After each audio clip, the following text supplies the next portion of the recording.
এবং সে বলেছিল যে এখানে আমি তোমাকে বলি যে আমি তোমাকে অনেক ভালোবাসি, আমার বাবা মাকে সাক্ষী রেখে বলছি। তো সেই জিনিসটা আমাকে অনেক বেশি ইমোশনালি অ্যাটাচ করে। সেই সময় কিন্তু আমার মনে হয়েছে ঠিক আছে, বিয়ের পর নাচ পছন্দ করতো না আমার শ্বশুরবাড়ির ওনারা, খুবই কনজারভেটিভ ছিলেন, তারা বোরখা পরতেন। আমাকে হিজাব করতে কখনো ওনারা বাধ্য করেননি, কিন্তু নাচ করা যাবে না। তো আমার হাজব্যান্ডের কাছে আমি বললাম যে আমার তো নাচ অনেক পছন্দ, কি করব? সে বলছে ঠিক আছে, তুমি টেলিভিশনে বা মঞ্চে কোনো প্রোগ্রাম করতে পারবে না, জাস্ট নাচের ক্লাসটা করো, কিন্তু সেটাও শ্বশুরবাড়িতে জানানোর দরকার নেই, সেটা তুমি আমার পারমিশন নিয়ে করো। তো আমি জাস্ট নাচের ক্লাস করতাম, বাট তখন এগুলো আমার কাছে কোনো ম্যাটার করতো না। আমার মনে হয়েছে যে আমার লাইফ হবে আর 10টা মেয়ের মতোই, আমার বিয়ে হয়ে গেছে, বাচ্চা হবে, একটা সংসার হবে, দ্যাটস ইট। মানে নাচ করব, মিডিয়ায় কাজ করব, সাজবো, এগুলো কখনোই আমার মাথায় ছিল না। আপনি বলতেছেন আর আমি আপনার ওই ক্লাস 7 থেকে মানে এখন যতটুকু বলেছেন ততটুকু পর্যন্ত আমি মাথার মধ্যে আমি যোগ বিয়োগ করতেছি। আমার শুধু একটা জিনিস এসে বারবার বাড়ি দিচ্ছে মাথায়, যে একটা মেয়ে কী পরিমাণ ব্রিলিয়ান্ট হলে মানবিক বিভাগ থেকে সে এত ব্রিলিয়ান্ট রেজাল্ট করতে পারে এইচএসসিতে, এবং সেই মেয়েটার ফিউচার এই একটা রিলেশনশিপকে কেন্দ্র করে কত আপস অ্যান্ড ডাউন এবং জীবনটাকে কোথায় নিয়ে যাচ্ছে। Can you even imagine? আমার মনে হয় এই এপিসোডটাকে মানে সার্বজনীন এপিসোড করা উচিত, ক্লাস 5-6-এর পড়ুয়া বাচ্চা থেকে শুরু করে সবারই শোনা উচিত, যে একটা ভুল সম্পর্ক বা ইমোশনালি আসলে ফল ইন হওয়া, এবং ফল ইন হলে কতটুকু হতে হয়, আর ফল ইন হলে হওয়া উচিত না হলে কোন পর্যন্ত নিতে হয়, সেটা ক্যারিয়ারের উপর আসলে কি হয়, শিক্ষার উপর আসলে কি হয়। That will be the best example ever. আজকের এপিসোডটা নিয়ে আমার এটাই বলতে ইচ্ছে করছে, কারণ আমি তো গেস করতে পারছি এবং আমার মনে হয় আপনারাও গেস করতে পারছেন যে এরপরে কী শুনবেন আপনারা। তবে গেস করেন না, কারণ অনেক সারপ্রাইজে আপনাদের জন্য অপেক্ষা করছে। বলেন তারপর।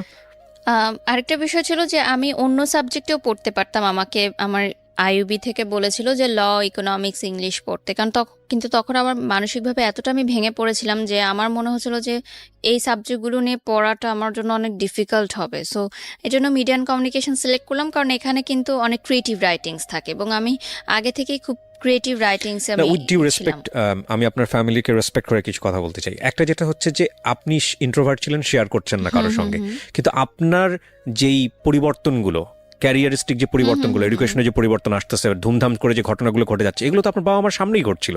তারা কেন স্টেপ নিচ্ছিল না? তারা কেন আপনার সঙ্গে বসে ফ্রি হচ্ছিল না যে বাবা তুমি শেয়ার করো আমার সঙ্গে কি হচ্ছে? এত ফ্রি না আমার ফ্যামিলি, কখনোই ছিল না এত free. That's your bad luck, definitely bad luck. হয়তো ওকে হতে পারে। চলেন, তারপর কি হলো? বিয়ে হলো। তো বিয়ের পর আমাকে চিটাগং নিয়ে যাওয়া হয়, আমার শ্বশুরবাড়ি চিটাগং ছিল। তো আমি না এত ফাস্ট ফাস্ট সব কিছু হয়েছে, আমি না বুঝতে পারিনি যে বিয়েটা কি জিনিস বা কি হয়েছে, আমার লাইফে কি চেঞ্জটা এসেছে। তো আমার প্রথম তখন আমার ফিল হয়েছে যে যখন আমার বাসার সামনে দিয়ে গাড়িটা চলে যাচ্ছে চিটাগংয়ের উদ্দেশ্যে, তখন আমার বুকে একটা মোচড় লাগে যে আমি তো আমার বাসায় ঢুকছি না, আমি কেন অন্য কোথাও চলে যাচ্ছে, ওই গলিতে ঢুকছি না, আমি সোজা কেন চলে যাচ্ছি। মানে আমার মনে হচ্ছে যে আমি এটা কি করলাম। মানে তখন আমি ফার্স্ট বুঝতে পেরেছি যে আমার লাইফ চেঞ্জ হয়ে গেছে।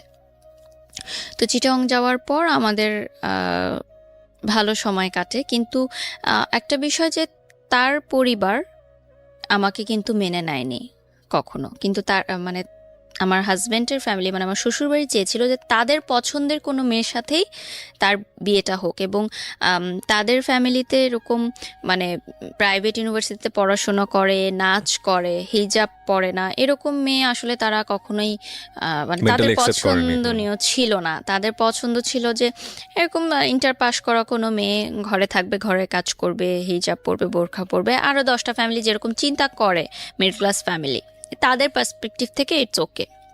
তো একটা সময় গিয়ে পর আমার শ্বশুরবাড়ি থেকে জানাজানি হলো যে আমি নাচের ক্লাস কন্টিনিউ করছি। তো সেখানে আমার জামাইকে বলা হলো যে নাচের ক্লাস সে কন্টিনিউ করতে পারবে না। তো আমার হাজব্যান্ড বললো যে নাচ করা যাবে না, ক্লাসও করা যাবে না, তো বন্ধ, আমার নাচ ওখানেই শেষ। বলে আসলাম বাফায় যে আমি আর আসতে পারবো না স্যার ক্লাস থেকে। আমার গুরুজির কথাই কারণ আমি স্মরণ করব, শ্রদ্ধেয় আমিরুল মনি স্যার, উনি আমাকে যথেষ্ট সাপোর্ট করেছেন সব সময়। মানে একদম প্রথম থেকে মানে নাচের জীবনটা আমার এতটা কষ্ট ছিল যে শেখার চেষ্টা থাকলেও আমার এত বাধা এসেছে যে আমি পরিপূর্ণভাবে শিক্ষাটা নিতে পারিনি নাচের ব্যাপারে। মানে অনেক কিছু এখনো আমি তাল লয়গুলো ক্যাচ করতে পারি না, বাধা বাধা হয়ে তো আমার শিক্ষাটা হয়েছে। তো আমার যখন নাচ নিয়ে বাসায় প্রবলেম হচ্ছিল তখন কিন্তু আমাকে বাসা থেকে, মানে বিয়ের আগের কথা বলছি, আমি এটা অ্যাড করছি যে তখন কিন্তু এখানে আমাকে some অফ tissue, করে দেওয়া হ্যাঁ। হয়েছিল, হুম। নাচের প্রোগ্রামটা অফ করে দেওয়া হয়েছিল, নাচের ক্লাসটা। তখন আমি বাসায় না জানিয়ে নাচের ক্লাস করতে যেতাম এবং আমার টিফিনের টাকা বাঁচিয়ে আমি বাফার 300 টাকা ছিল তখন বেতন, সে 300 টাকা দিতাম। আমি না খেয়ে থাকতাম, টিফিনের জন্য আমাদের যে টাকাটা দিত ওটা আমি বাঁচিয়ে রাখতাম নাচের ক্লাসের বেতনটা দেওয়ার জন্য। তো আমি যখন আমার ইন্টার পরীক্ষার আগের কথা বলছি, যে এসএসসিতে আমার রেজাল্ট অনেক খারাপ হয় ওই রিলেশনশিপের কারণে। তো ইন্টার সেকেন্ড ইয়ারের আগে আমার ফ্যামিলি থেকে বলে যে নাচটা এখন অফ রাখো কারণ তোমার সামনে বোর্ড পরীক্ষা। বাট তখন আমি নাচটা কন্টিনিউ রাখি এবং আমি মানে কলেজ ড্রেস পরে আমি নাচের ক্লাসে যেতাম, মানে প্রাইভেট পড়ার নাম দিয়ে মিথ্যা কথা বলে যেতাম। তখন আমার গুরুজি আমাকে বলেছিলেন যে তুমি একদিন অনেক বড় কিছু করতে পারবা। মানে এত নাচ শেখার জন্য যে এতটা ইচ্ছা, এটা আসলে সবার মধ্যে দেখা যায় না। তো ওই সময় যখন আমার নাচটা বন্ধ হয়ে গেল তখন আমার গুরুজি বললেন যে ঠিক আছে, সমস্যা নাই, বিয়ে হয়েছে, সংসার করো, পরে কখনো নাচ শেখা আবার শুরু করো, নাচ শেখার তো কোনো বয়সের শেষ নাই, বাট হাজবেন্ড যেটা বলে সেটা শোনা উচিত। তো শেষ হয়ে গেল আমার নাচের লাইফ, শুধুমাত্র পড়াশোনা। তো একটা সময় গিয়ে দেখা গেল যে আমি অ্যাক্সিডেন্টলি কনসিভ করি ওকে। বিয়ের পরই।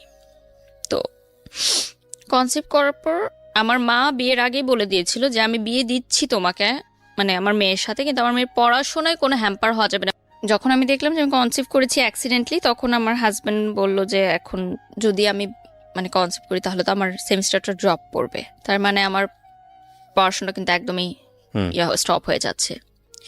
তো উনি ডিসাইড করলেন যে আমরা বাচ্চাটা রাখবো না। এটা আমার সিদ্ধান্ত ছিল না, কারণ ওই সময় আমি কিন্তু ইমোশনাল ছিলাম এবং আমি কিন্তু রাখতে চেয়েছিলাম বাচ্চাটা। তো সে বললো যে আমরা এটা নিব না, কারণ তোমার মা আমাকে অনেক আশা করে তোমাকে দিয়েছে, সো আমি যদি এখন তার কথাটা না রাখি এটা ভালো দেখায় না, আর আমি এখনো প্রিপেয়ার্ড না। তো ওই বয়সে যখন আমি ফার্স্ট প্রেগনেন্ট হলাম, সেদিন থেকে প্রথম আমি আমার এক্স বয়ফ্রেন্ডকে ফোন দেওয়াটা অফ করে দিই, আচ্ছা। কারণ আমার ভেতরে একটা অন্যরকম একটা ফিলিংস কাজ করা শুরু করে। মানে কিছুদিন, জাস্ট এক সপ্তাহ আমরা সময় নিয়েছিলাম ভাবার যে আমরা এটা কি করব, হুম। মানে আমরা কি মেন্টালি প্রিপেয়ার্ড এই বেবিটার জন্য নাকি না। তো সেই এক সপ্তাহের মধ্যে আমার মানসিকতা টোটালি চেঞ্জ হয়ে যায় যে না, আমার লাইফ চেঞ্জ হয়ে গেছে, আমি আরেকজনের বাচ্চার মা হচ্ছি, সো আমি তাকে ফোন দিব না আর, এটা তাহলে আমার বাচ্চার সাথে অন্যায় করা হবে। সেদিন থেকে আমি ডিসিশন নেই যে আমি তার সাথে আর কোনো কন্ট্যাক্ট করব না, এবং আমি কন্ট্যাক্ট করিও না, টোটালি অফ করে দিই। তো আমার হাজব্যান্ড একটু রাগে ছিলেন প্রথম থেকেই, অফিসের প্রেশারে থাকতেন, এই জন্য হয়তো রাগ করতেন। তো আমি একদিন প্রথম বলি যে আমাদের ইউনিভার্সিটি তখন ফ্ল্যাশ মবের একটা ট্রেন্ড শুরু হয়। তো ফ্ল্যাশ মবে আমাকে, যেহেতু আমি নাচ করতাম, এটা জানতো ইউনিভার্সিটিতে অনেকে, তো তারা বলে যে ফ্ল্যাশ মবে আমি সামনে দাঁড়াবো, আমার একটা অ্যাক্ট করতে হবে। তো আমি আমার হাজব্যান্ডকে বাসায় বলি, তো সেদিন প্রথম সে আমার গায়ে হাত তুলে।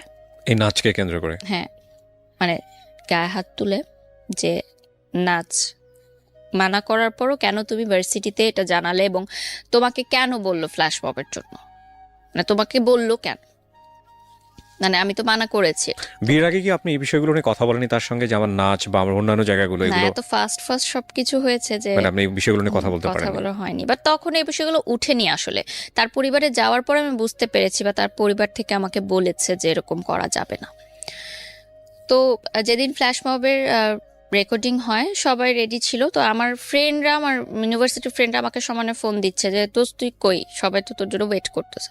তো আমি বলছি আমি একটু অসুস্থ, আমি আসতে পারবো না, কারণ আমি এই ডোমেস্টিক ভায়োলেন্সের বিষয়গুলো আমি তো অবভিয়াসলি ভার্সিটির ফ্রেন্ডদেরকে তখন বলবো না।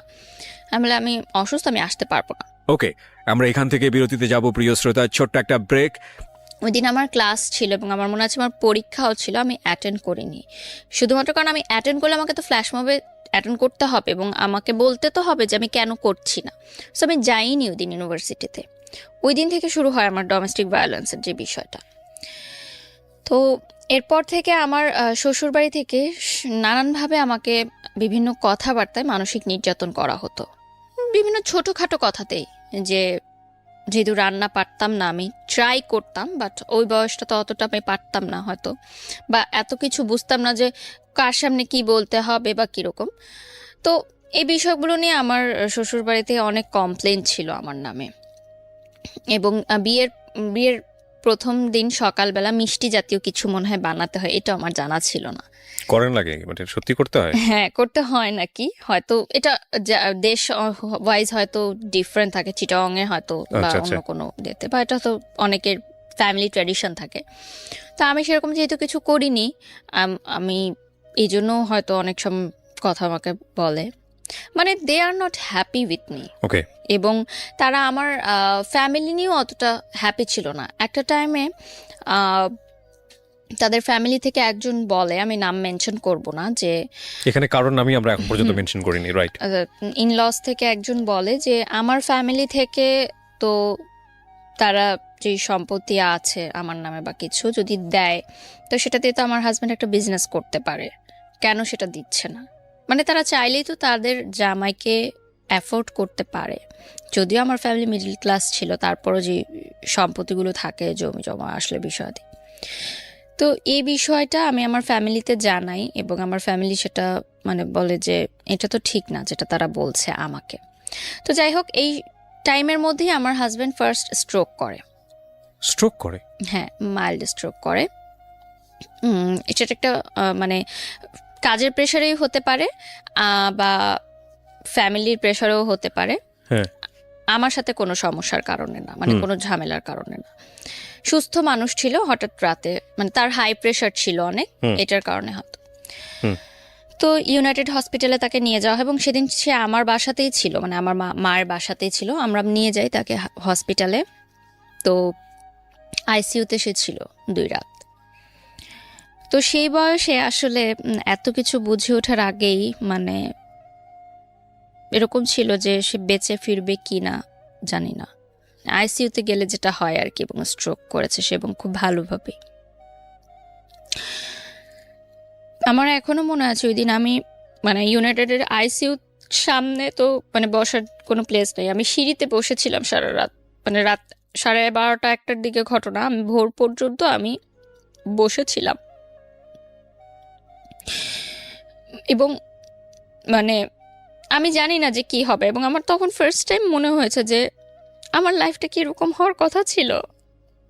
আমার সাথে যে ফ্রেন্ডরা তারা এখন ফুচকা খাচ্ছে, প্রেম করছে, মুভি দেখতে যাচ্ছে, গান শিখছে, ফ্রেন্ডদের সাথে হ্যাং আউট করছে, সুন্দর সুন্দর কাপড় পরছে, আমি আইসিইউর সামনে এইভাবে বসে আছি।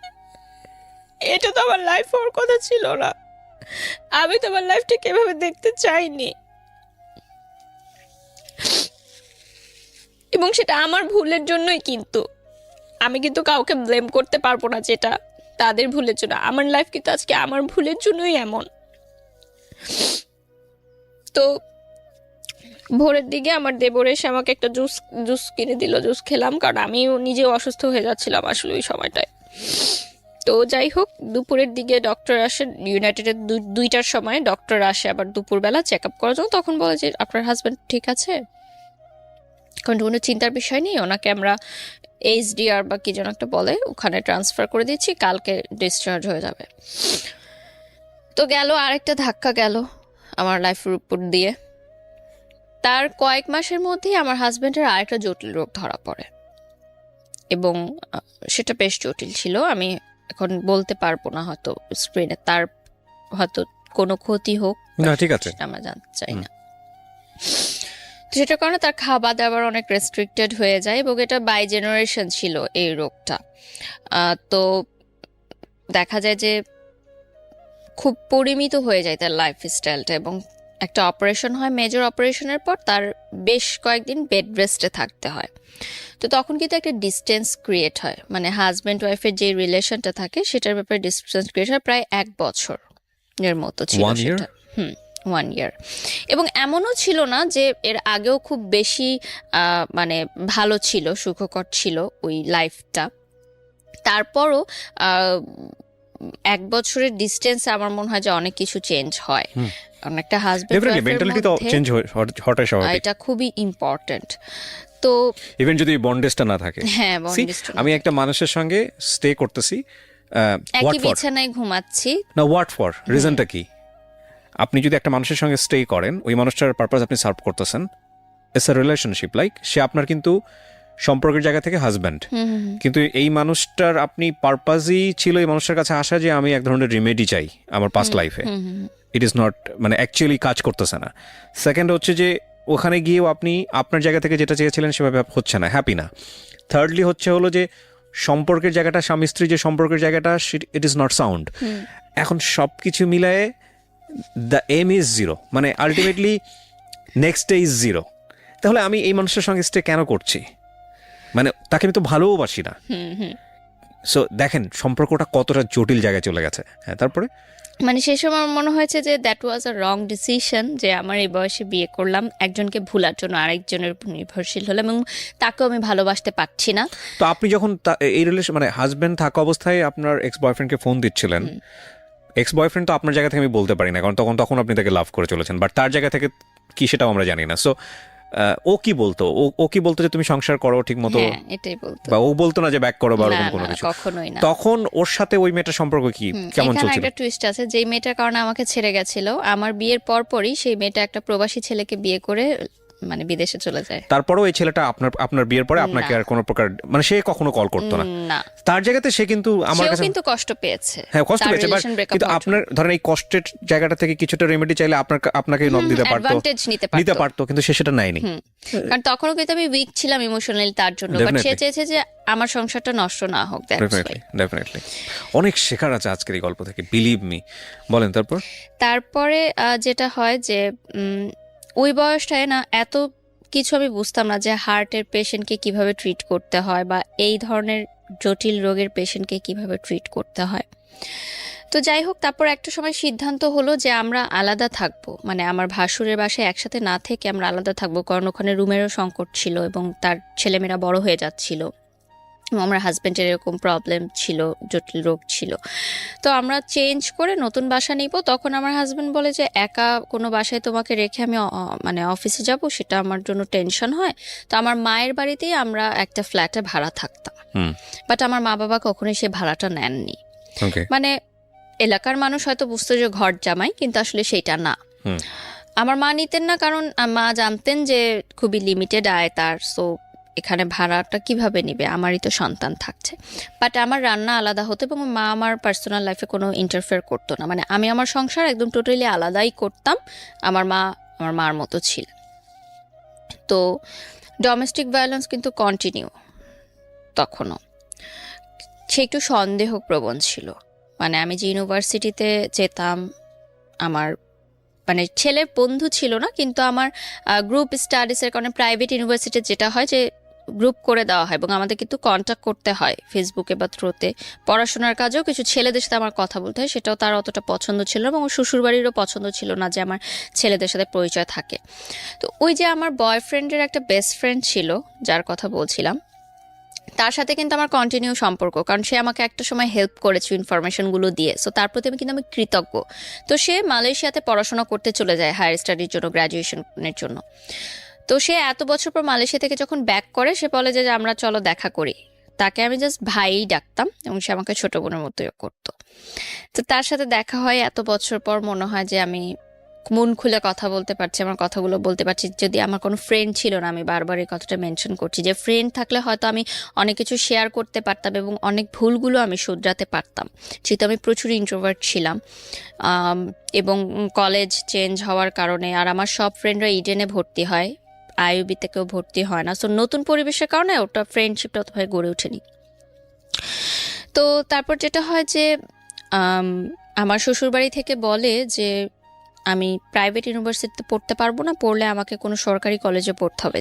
না কিন্তু আড্ডার জায়গায় ছিলেন আপনি, ছেলেটার সঙ্গে আপনি আড্ডা দিবেন বা হ্যাঁ, দেখা ওটা করবেন। বলছি তো। হ্যাঁ। এই কথাগুলো আমি তাকে বলি যে আমার শ্বশুরবাড়ি থেকে আমার নাচ বন্ধ করে দিয়েছে, এখন আমার পড়াশোনা নিয়েও প্রবলেম করছে।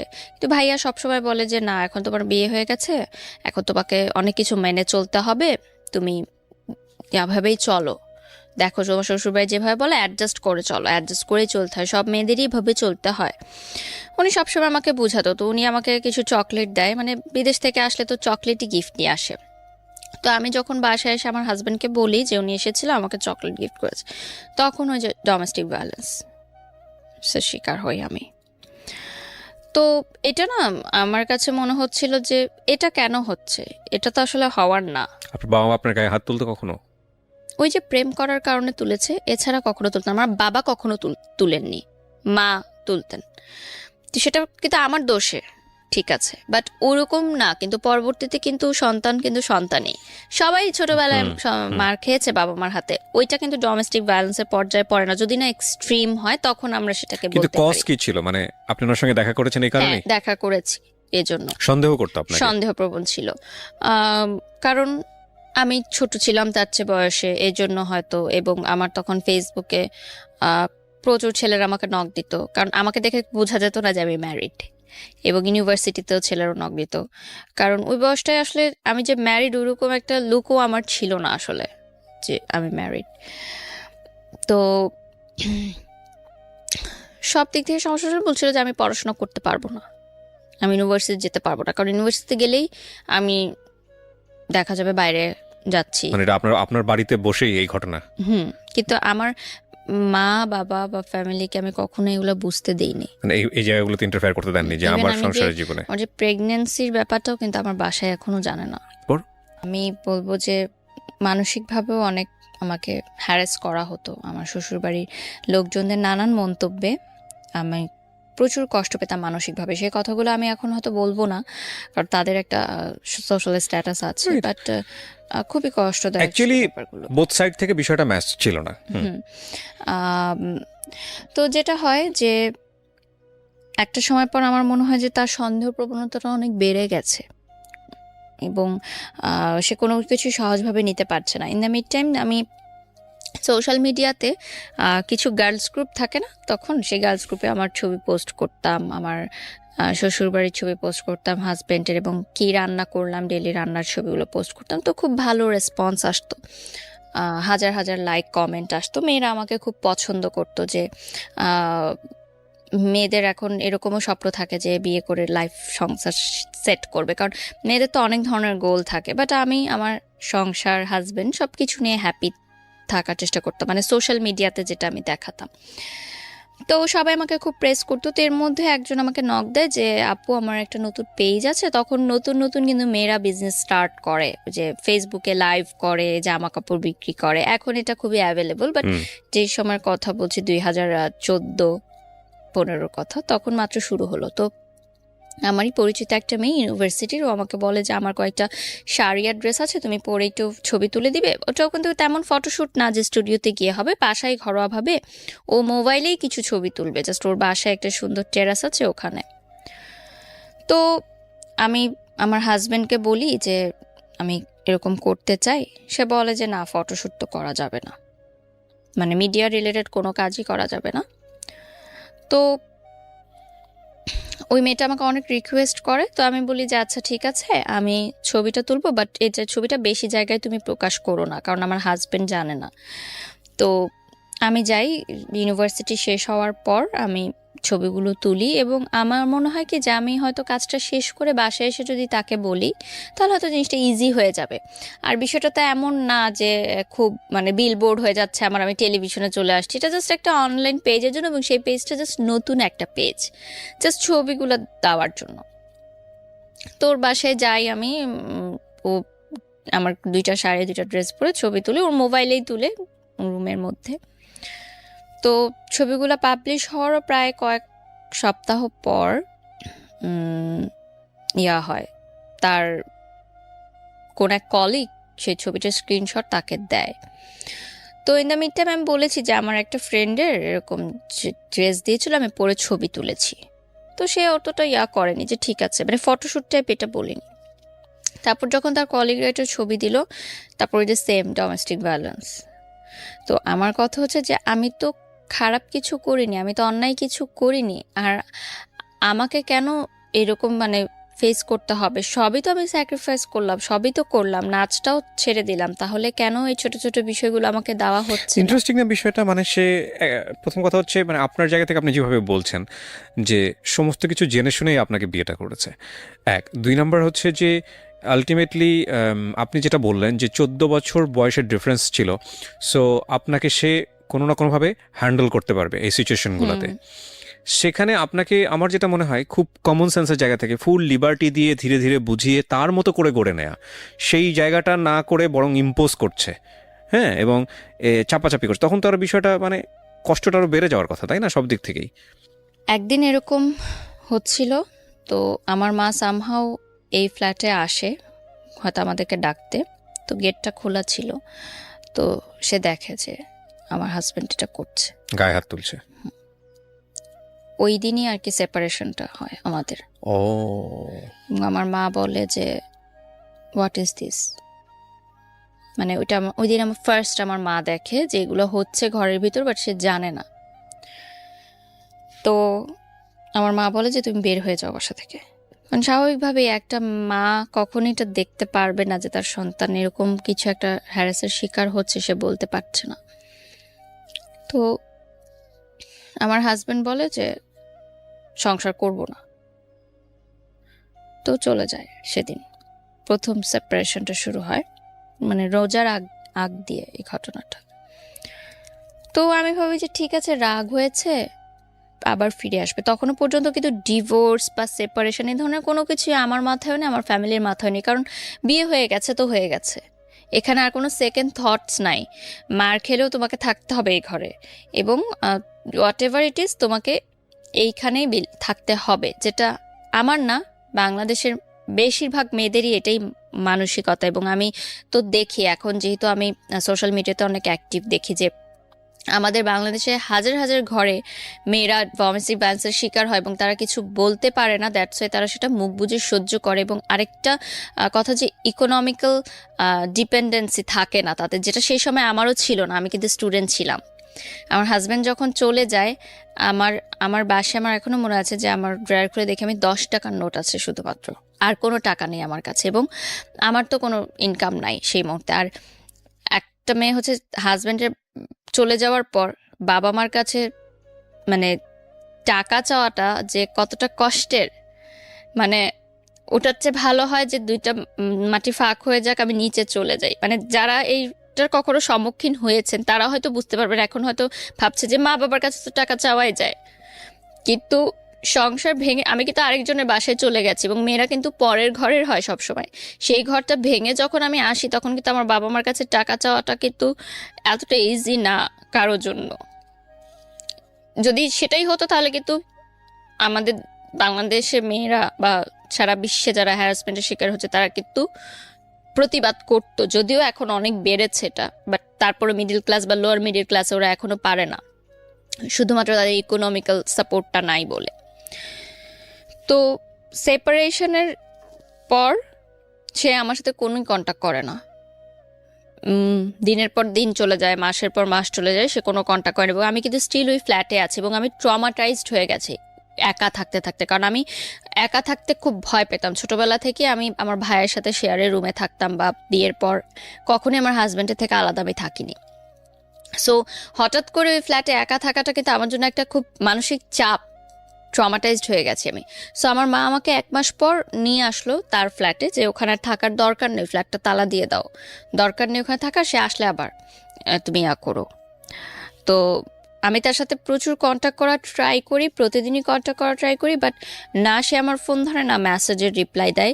ইভেন তার ফ্যামিলি মেম্বার্সরাও একটা মানুষ আমাকে ফোন দেয়নি, আমার ফ্যামিলিকে ফোন দেয়নি। মানে জিনিসটা খুব অবাক না? কেউ বললে হয়তো বিশ্বাস করবে না যে একটা স্বামী স্ত্রীর ঝগড়া হলে কিন্তু শ্বশুরবাড়ি থেকেই আগে ফোনটা আসে যে কি হয়েছে তোমাদের, আমাদেরকে বলো, কি সমস্যার সমাধান করি আমরা, বা না করি কি হবে। আমার মাও খুব অবাক হয়েছে ওই সময় যে একটা মানুষ পর্যন্ত ফোন দিল না আমাদেরকে, যে এত বড় একটা ঘটনা হয়ে গেল। এবং আমি আমার দেবরের কাছ থেকে জানতে পেরেছি যে সে তাদের সাথেই আছে ওই বাসাতেই, এবং তারা এরকম একটা পরিকল্পনা করছে তাকে সেকেন্ড ম্যারেজ দেওয়ার, মানে আরেকটা বিয়ে দেওয়ার তাদের পছন্দের মেয়ের সাথে, যেহেতু তারা আমাকে পছন্দ করতেন না। আমার সাথে কিন্তু তখন ডিভোর্স হয়নি, সেপারেশন চলছে। তো আমার মাই ফোন দিল, যেহেতু আমরা মেয়ে পক্ষ, আমরাই ফোন দিলাম, ঠিক আছে, যে তাও সংসারটা টিকুক। তো আমার ননাসের সাথে কথা হয় বা ভাবির সাথে কথা হয়, তারা বলে যে এটা তার ব্যাপার পার্সোনাল, আমরা নো কমেন্টস। তাদের কোনো কমেন্টস নাই এই বিষয়ে, তাদের কিছু বলার নাই, এই এই বিষয়টা নিয়ে তাদের কিছু বলার নাই, এটা যা ডিসিশন হবে সে দিবে।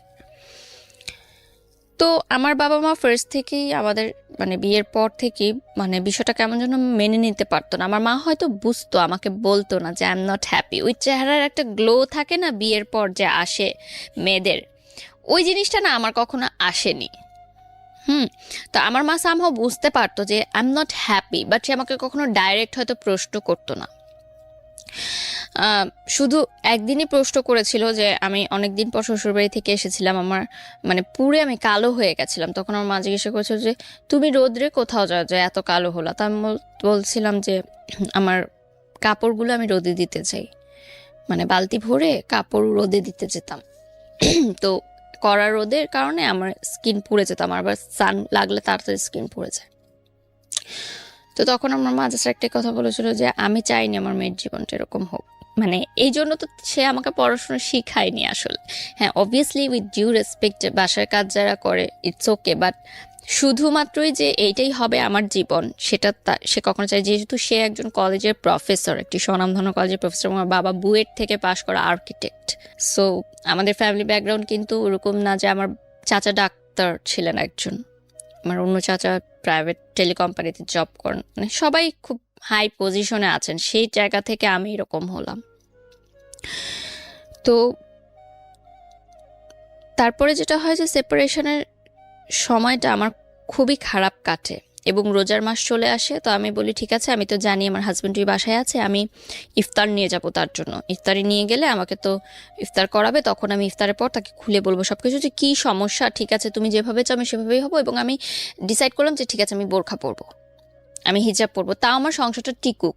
আমি হিজাব পরবো, বোরখা পরবো, দরকার হলে আমি পড়াশোনাও করবো না, আমার দরকার নেই পড়াশোনা করার, আমার এভাবে লাইফ চলছে চলুক, আমি করব, সংসার টিকাবো আমি। তারপরে নিচে যখন গেলাম আমার শ্বশুর বাড়িতে, আমাকে ঢুকতে দিল না বাসায়। তা আমি দারোয়ানকে ইফতারের ভাটিগুলো দিয়ে আমি তার পাশের গুলিতেই ছিলাম, যে হয়তো আমাকে ফোন দিবে, অ্যাটলিস্ট আজানের আগে তো ফোন দিবেই। কারণ আমরা মানে একটা আননোন পার্সনও যদি ইফতারের সময় আপনার দরজায় আসে, আপনি কি করবেন? তাকে ইফতারি করতে দিবেন, সে যতই খারাপ মানুষ হোক না কেন। আপনি তাকে এক গ্লাস পানি দিবেন, ইফতার করতে দিবেন রোজা ভাঙার জন্য।